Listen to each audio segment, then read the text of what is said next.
Okay, today we're taking a look at Chapter 1, Section 6, talking about scatter plots. Scatter plots are really easy, pretty similar to a line graph, just without the line. Some words we'll talk about: positive relationships, negative relationships, and no relationship. There are definitions and images for these in your textbook, Chapter 1, Section 6. Alright, so first things first, making a scatter plot, really easy.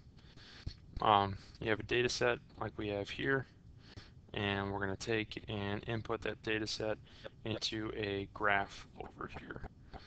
Now the thing with the scatter plot is that the points on a scatter plot we are not expecting to be in a full-blown linear relationship. We're not going to see one direct line between the two, between our origin and the end. There won't be one direct line.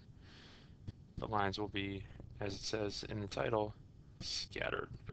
And if you'll forgive me, my intervals on the graph are a little bit off, but I think you get the point.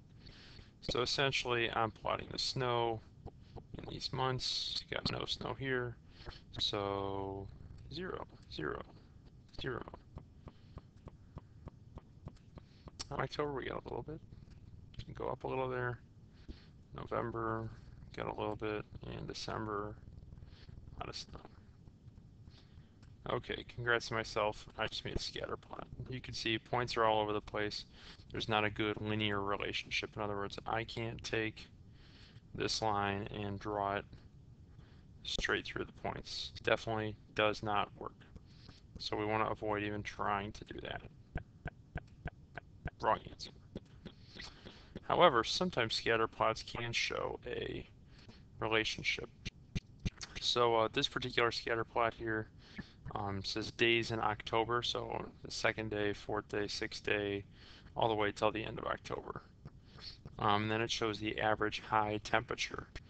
So you can see on our scatter plot here that even though there's not a direct line like this that goes from one point through another one, we might say that there is what we call a trend line, or in other words, just kind of like an average that we can see in general that this is going down.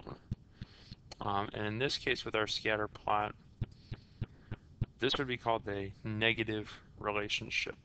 In other words, as the x values go up higher, our y values decrease, which causes that downward line to form. So like I said, this is a negative relationship.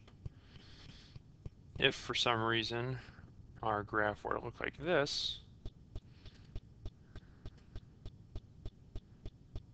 we would call this a positive relationship because our trend line is going up. So in a positive relationship, as the x values get bigger, so do the y values, causing that trend line to occur.